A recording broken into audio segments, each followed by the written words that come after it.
Hey everyone. So in continuing with the color mixing series, I figured it would be a good idea for me to share some simple tips with you on ways that you can start developing your palette. And as you do that, as you start to develop your personal or select group of colors, what are some things that you should keep in mind that will guide the process and hopefully make it a lot easier for you?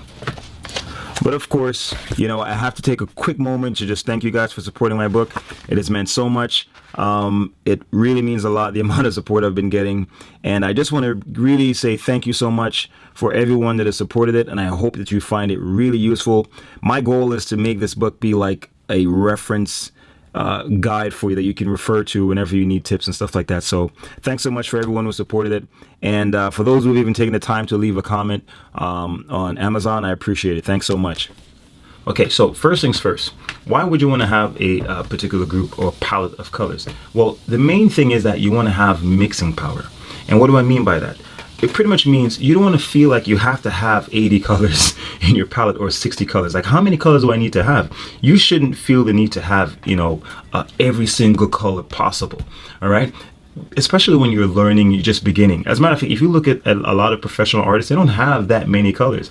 All right. And as a beginner, it's counterproductive to overwhelm yourself with too much. The better thing to do and to learn to do is to develop a select group of colors, and a small, efficient group that will give you the extensive a mixing power as you can possibly have. In other words, with those group of colors, it will be easy to manage, easy to track, and you will be able to mix colors as needs be without feeling overwhelmed. First and foremost, it's important to be familiar with the different qualities of color. For example, saturation. You want to be able to have highly saturated or intense colors. Okay, now you want to be able to mix a desired color as intense as possible for practical purposes. Okay, now in addition to that, in other words, you want to be able to find a color in a particular color group and be able to mix it with a satisfying or adequate degree of saturation. In other words, you want to be, if you want to have an intense blue, you should be able to do that. If you want to have an intense green, you should be able to do that. You want to have an intense orange, you should be able to do that competently with a select group of colors that you have. Secondly, you should be able to have the ability within your palette to create subdued colors. So in other words, if you want to have a deeper green, a deeper blue, a deeper violet, a deeper red, and so on, you should also be able to create dark neutrals, or in other words, black or grays if you desire. And you should be able to have complementary colors. Okay, so I think if you have those basic things in your palette, you will be good. But at the same time, as I said, you don't want to overwhelm yourself. So let's get into it. So as I had mentioned before, you know, in my practice, the main thing that I focus on always is Roy G. Biv, the colors of the rainbow. Okay, if you have this, you'll be fine, and you'll see why. Now imagine, let's say we have a color wheel here, and let's divide it into 6 parts. All right, now let's say we have red, orange, yellow, green, blue, and violet. Right now, when it comes to developing your palette, in my opinion, I believe it's best to start simple to complex. Go from inside out. And the fundamental colors you want to start with, of course, are your primary colors: red, blue, and yellow, because with these you can mix all the colors of the color spectrum. See, you can create all these just by having these 3. All right, now this is of course oversimplified, you know, so let's kind of like expand on it a little bit. So now of course we know that we have red, and you can have like a mid red, and you can have an orangish red. All right, whenever I put the subscript, it means that it's a tint of this color. So in other words, we're in the red color group. Okay, so over here we have a more violet red. Okay, same thing with orange. Over here we have like a reddish orange. Over here we have like a yellowish orange. Okay, in the middle we have like a mid orange. All right, now so same thing with yellow, orangish yellow. Over here we have like a greenish yellow, right? Same thing with green. For yellowish green over here, we have a more bluish green. Over here, same thing with blue. We have a more greenish blue. And over here, we have a more violet blue, right? Same thing with violet. More bluish violet. And over here, we have a more reddish violet. All right. Now, just by doing that, now we've seen we've expanded the simple 6 color wheel, and now we have secondary colors and even tertiary colors to a sense. Okay, so now we have we know that red and orange gives you red orange, but now we have expanded that and we have variations of that. So we have one that's more within the orange group and one that's in the red group. So now, just like I had mentioned before, when you're developing your palette, it's first, I believe it's most important to start with your primary colors. Now, you could say, okay, I want to have a red, I want to have a yellow, and I want to have a blue, right? Now that I have my primaries, now is this enough? Well, it depends on your purpose, but overall, let's think about it. If we want to be able to have mixing power, and that's the key thing here. You want to have mixing power. So in other words, you want to be able to, with your primaries, you want to be able to mix as many colors in this color wheel at as high enough saturation. So in other words, I want to be able to create a high or intense orange if I need to.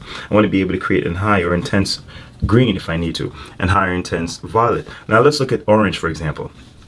Of course, I could say, okay, you know, I'm going to have a cadmium orange there, right? Now, this will create a very vibrant and intense orange. However, it may be more useful that I have a deep yellow and I have a scarlet red. Now, of course, you're looking at this. These are 2 colors, and this is just 1, right? However, now think about this. It's more useful to have a scarlet. This is Pyro Scarlet, and have a yellow deep, my Hansel yellow deep, instead of this orange. Why? Because this doesn't give me that much mixing power, because it only operates within the orange category. So of course I can create orange and I can have a complement for this blue. However, if I have this yellow deep, this deep yellow or yellow deep, and I have the scarlet, now they can give me more mixing power, and also they can basically serve double roles. So now I have this is fundamentally a yellow. However, it can also function almost like an orange. And here I have my scarlet. Now it can function like an orange. So basically I can mix these two and still create a very vibrant orange while still having it as a red and still having it as a yellow. So in other words, this yellow can still mix to create a green. This red can still mix to create a violet. Of course, albeit it won't necessarily be the most violent, the most the most intense violet, but of course I still will be able to create a violet with it. So in other words, it functions both as a red in terms of giving me the mixing power to go this way, and it also gives me the mixing power to go this way. So it's much more useful to have this instead of this. See what I'm saying? So in other words, the point I'm making is I'm still staying fundamentally to my primaries. See, another thing though, of course, in all reality, even when I have a scarlet, which is an orangish red, and I have a yellow deep, I won't necessarily be able to create an orange more intense than this orange. No, but for all practical purposes, it will be intense enough, because the reality is whenever you mix 2 colors, of course, the saturation decreases. Even if this is the most orangish yellow and this is the most orangish red, it still will not be as vibrant as this, because the saturation when 2 colors mix will always decrease. However, it will be intense enough for most practical purposes, unless for convenience purposes, you know that you'll use orange a lot. So you may not necessarily want to waste the time and have to mix your orange all the time. So you may just, you know what, put your orange in. But I think in the beginning of learning and becoming familiar with the nuances of color mixing and so on, it's best that you remove that orange and try to stick with your primaries. Now the same thing relates to the violets and the greens. Let's say we'll start with the green. Of course, I may say I love phthalo green, or you may love sap green, or whatever the types of greens that you have. However, in terms of learning color mixing, it's best that you stick with your primary. So I may say, okay, you know what? Here I have a cadmium yellow, a lemon yellow, and I have blue that's more blue greenish. So that would be like a phthalo blue or cerulean blue, a phthalo blue green shade, a cerulean blue, phthalo turquoise, and so on. So this is a phthalo turquoise. So here, this is a bluish green, and this is a yellowish, a greenish yellow. So this is a greenish blue, and this is a yellowish green. These two enable me to create a beautiful and vibrant and intense green while still keeping them as primary. So in other words, I can still use this to create a violet. I can still use this in the capacity of a blue. I can still use this to complement colors on this side, and I can still use this to complement colors on this side and mix orange. So in other words, this enables me to have a much more efficient mixing power because I can still maintain a fundamentally yellow, I can still maintain a fundamental blue while still having the capacity to create a green. Same way with the violet. By having a blue violet like ultramarine blue and having a violet red like quinacridone violet or quinacridone magenta, now I have the capacity to create a beautiful violet while not necessarily sacrificing my red and not sacrificing my blue. So the point is, I can still keep it simple. This is a very simple color palette while still maximizing the mixing range that I have, because I can still basically mix a beautiful violet, I can still mix a beautiful orange, I can still mix a beautiful green while not necessarily having a green. However, just like I had mentioned, for your convenience, you may say, you know what, for my style or for the subject or for my method or my interest, I want to have a convenience green. I want to have a color so I don't have to be mixing my green all the time. So you may actually have a green there. Likewise, I may say, you know what, I love violet. I use violet a lot, so I want to have a violet there. In the same way, you may want to have an orange. So that's fine. But you should understand why you have it there. And if you can even have two greens, like for example, you can have a phthalo green, blue shade, and one that's a yellow shade, depending on your subject. You can have even a third green. You can have a deeper green and a lighter green. So it depends on you know, your subject, your style, and so on. But the point is for you to learn, really practice mixing colors and becoming familiar with the capacity of colors, the potential of colors, and the nuances of colors. It's best to keep your palette as simple as possible. All right. So of course you may just have a green there. I think in my practice, I really have an orange because it doesn't give me much mixing power, and I love to mix. Now another thing is that's very important about having a simple palette, not overly simple, but simple enough while maintaining, you know, as extensive as possible as a mixing range, is that you are able to create a great sense of unity in your painting, because basically you know, you're not in other words, the more variables you have, the more margin for error, because some colors may introduce new aspects that you're not familiar with.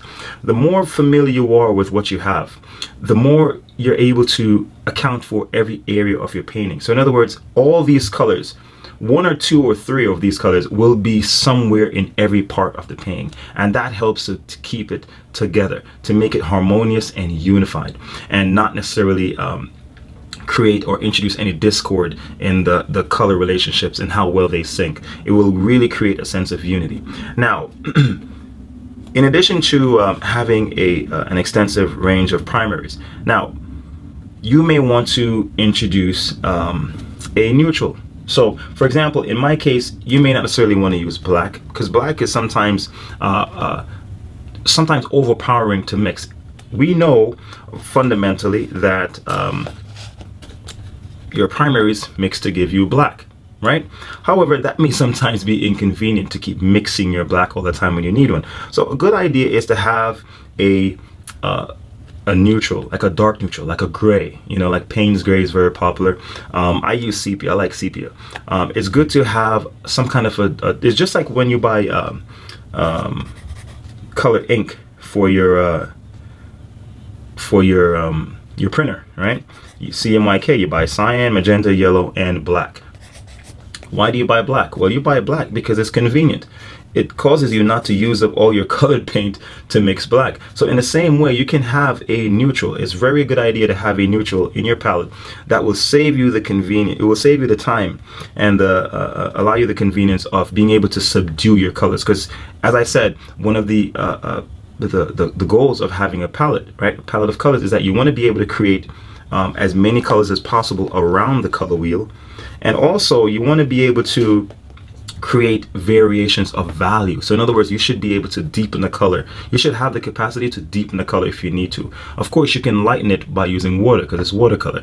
If it were an opaque type of medium like acrylics or oil, then you would use white, all right? But in this case, you can count water as like an additional pigment, because you use it to lighten the color. So you use it to create variations in value. You use it to lighten the color, and you use a deep neutral or a complement to lower the color. It's also a good idea to have a earth colors. Now, of course, you can have a variety of earth colors to choose from. You can have here's a couple. You can have burnt umber, raw umber, yellow ochre, burnt sienna. Now, why are these colors other than the obvious? Of course, if you're doing landscape painting, you know, they're very convenient for painting dirt, rocks, features of landscape. They're just very convenient, instead of mixing them. Of course, you can mix brown, but it's, who wants to be mixing brown all the time? Nobody wants to do that when you're painting trees and so on. So it's always useful to have a selection of earth tones. I don't think it's necessary to have all of them. For me, I generally use yellow ochre a lot. I use burnt sienna a lot, and I use burnt umber a lot. I think these two are perhaps all that you really need, burnt sienna, because you can really mix to get your umber, but if you want, you can have them. Now, in addition to the obvious, of course, painting features of landscape, they're also very useful for creating subdued colors. It's useful for subduing colors. So for example, if you mix this blue with this green, right, you will get, say, green 1. This will be a very vibrant green. If you mix it with this one, you will get green 2, which will be a vibrant green, but not as vibrant as this one. If you mix the blue with this, you're going to get green 3. Now, this green will not be vibrant at all, because if you notice, blue is complementary with orange, right? So this will not be a vibrant green, which will be fine, because you may find purpose and use for that as well. However, you may find that it's useful to actually use yellow ochre, and it will create a nice subdued green, which can be useful in creating a variety of greens in your paintings. All right, so, and of course, likewise, mixing it with burnt sienna and so on. So you can think of earth tones like neutrals. So it's very useful to have 1 or 2 of them in your palette, because they really help to subdue colors. Like your burnt sienna, sometimes I use it in place of red in certain places, just to create a more subdued version of a color mix that would, otherwise a red would be too intense. It brings it down a notch. Now, another quality of your palette that you need to have is that you need to have complementaries, right? Now, remember, complementaries are basically opposites. So for example, if you have red and green, right? You have yellow and violet, and you have blue and orange, all right? So these are complementary colors. Now, actually, you know what? I should have made it so that it's actually consistent. This is accurate, but it's not consistent overall in the color spectrum. So let's do it in that way. So we have red, orange, yellow, green, blue, and violet, right? I hope this makes sense, what I'm saying. So now we know that red is a complement of green, blue, violet, and yellow, and so on. However, now, of course, your red may not necessarily be a mid-red. So say, for example, we have more like a scarlet, which would be more on this side. So that means its complement will sometimes be more over here. So that means instead of using a green, I can also use a blue or greenish blue, and that can satisfy that complement. In the same way, if, say, for example, with yellow, we know that yellow is the complement of violet. So say, for example, I have my deep yellow, which is over here. So now I can actually substitute, instead of having violet, I can have a violet blue, which is my ultramarine. So that means my ultramarine can actually be used to complement a deep yellow and so on. So what does this mean? This means that you can actually simplify your palette even more. So even though it's important to have complementary colors, so instead of using, you know, I know that orange is the complement of blue. I may have an ultramarine, I can actually use this to balance or complement it. So in other words, if I want to deepen this yellow deep, I would mix in this ultramarine and it would deepen it. So in other words, you know, it goes back to reiterate the point of having a simplified palette. It's very possible to have all your painting needs in one place, and that is very important because it's easy to keep track of. It's easy to keep track of this, and it's easy to see, okay, I need a green. I can know that I can mix this and this. Of course, as I said, if you want to put a green there, you definitely can. You want to feel like you need to have a violet in, it's definitely necessary. Okay, you put it in. You want to have an orange, that's fine. Even with a palette like this, still pretty simple. How many colors are here? 3, 6, 9, 12, 15. And this will pretty much do all you need to do. If you want to create all the colors of the color wheel, all the colors here, every single color here can be created from this. You want to create tones, you want to create deeper values, you want to create black, you can. You see, you can either mix your green with your red, or as I said, you can use a greenish blue and mix with your red, and you will create a black. It will create a very deep neutral. So you want to create a vibrant violet, you have the option, even without these. Just with this, actually, you can create a very vibrant color wheel. Now, of course, in addition to this, you have other qualities such as, you know, granulation, opacity, transparency, and so on. I think those are important, yes, but I think in the beginning, for someone just learning how to mix colors, that's not that important. You know, the most important thing is that you focus on knowing your colors, being familiar with a particular group of colors that's manageable and trackable, that, you know, you won't feel overwhelmed, but it still has the potential to do what you need it to do. And this is something that I teach, and this is something I find a lot of people find useful.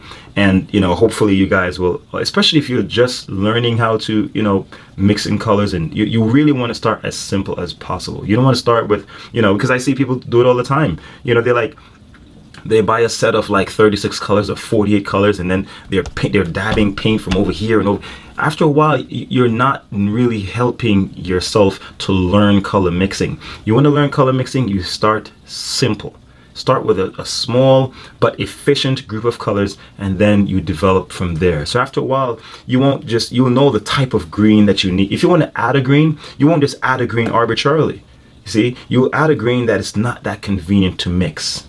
If you want to add an orange, you'll add an orange that's not that convenient to mix. If you want to add a violet, you'll add one that's not that convenient to mix. Eventually, you may find like, you know what, I need a deep red. So you may add a pyroline maroon here. And that may give you some depth to deepen your red without having to introduce any other colors. You may want to add in an indigo or something like that, something that's deeper than these three, that will give your blue some depth. But at the same time, you can mix it. You know, you mix it with a neutral, you'll deepen any of your blues, and you can still have that expansive range. All right. So, you know, hopefully, and what I'm trying to do with this series is trying to have you see some of the fundamentals that's important for you to be aware of. So when I actually start mixing and stuff, you can follow what I'm doing, and it will make sense. It should make sense, all right? Instead of you just watching me mix and like, okay, why did he do that, and so on and so forth. And that's why even in my demonstrations, I try to use a simple palette so you can track what I'm doing, all right? So hopefully you guys found this useful, and you can see stuff that you can apply to your work, you know, or even if you already know this, at least it may confirm what you already know, or you may see stuff that's not relevant to you. But in either case, I hope that you find something useful that you can take away from this, all right? So thanks so much for watching, guys, and I'll see you in the next video.